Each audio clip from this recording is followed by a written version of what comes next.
অথচ এই হিন্দুরা অনায়াসে পার করেছে ৬৬৫ বছরের ইসলামিক শাসন। ভারতবর্ষের এই বিশাল এলাকাতে কটা মন্দির ভাঙার ইতিহাস পাওয়া যায়? ৬৬৫ বছরে কেউ যদি চাইতো তাহলে কি এই ভূখণ্ডে একজনও হিন্দু অবশিষ্ট থাকতো? ইতিহাসের রাজা, সম্রাট, নবাব, সুলতানদের লড়াই হিন্দু মুসলমান দেখে হয়নি। তাদের যুদ্ধ হয়েছে পররাজ্য গ্রাস করার জন্য, সম্পদ আহরণ করার জন্য, আর কোনো কারণ ছিল না।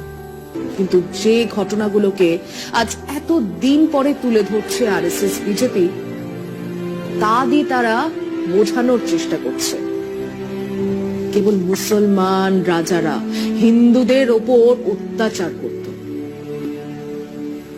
আচ্ছা, আসুন তাহলে আরেকটা তথ্যও দেওয়া যাক। 1192-এ পৃথ্বীরাজ চৌহানকে যুদ্ধে হারিয়ে মোহাম্মদ ঘোরি দিল্লি দখল করলেন।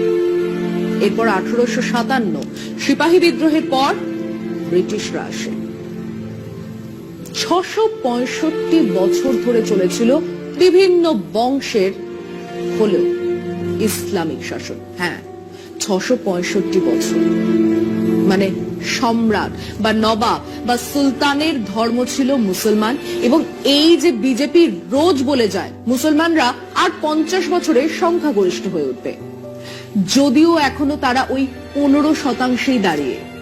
গত 6 বছর বিজেপির শাসনে সব থেকে বেশি যে কথা তারা বোঝাবার চেষ্টা করেছে তা হলো হিন্দু খতরে মে হ্যায়। অথচ এই হিন্দুরা অনায়াসে পার করেছে ৬৬৫ বছরের ইসলামিক শাসন। ভারতবর্ষের এই বিশাল এলাকাতে কটা মন্দির ভাঙার ইতিহাস পাওয়া যায়?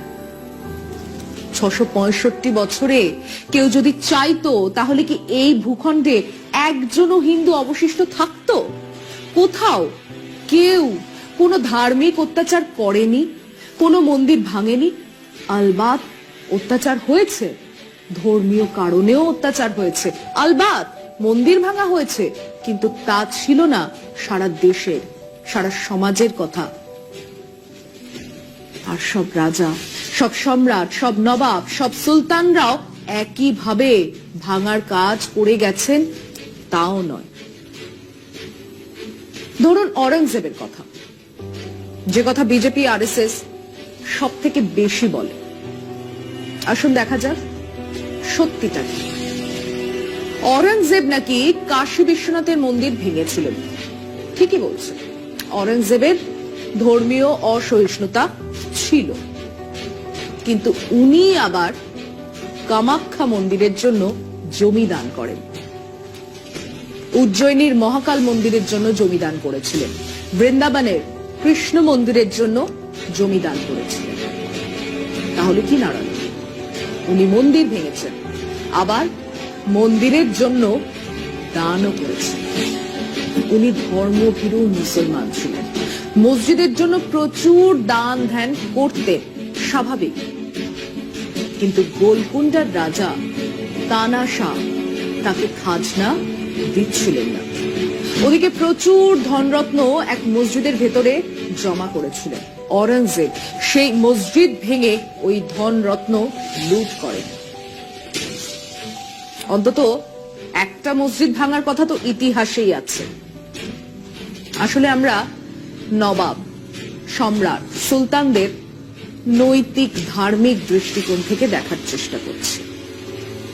নবাব, সম্রাট, সুলতানরা অর্থ, প্রতিপত্তি, ক্ষমতার জন্য শাসন করতেন, ধর্ম, ন্যায়, নিষ্ঠার জন্য নয়।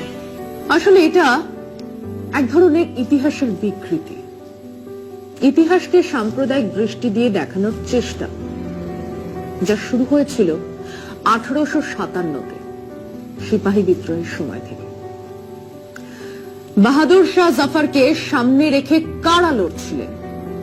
লক্ষ্মীবাই, তাঁতিয়া টোপি, মঙ্গল পাণ্ডে, কুঁওয়ার সিং, হিন্দু মুসলমান মিলে লড়ছিলেন ব্রিটিশদের বিরুদ্ধে। ব্রিটিশরা তখন থেকেই ডিভাইড এন্ড রুল এই পলিসি নিতে শুরু করে।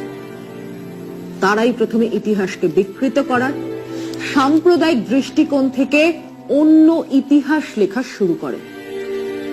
সেই ইতিহাস আজ বিজেপি, আরএসএস আমাদের শেখাতে চাইছে।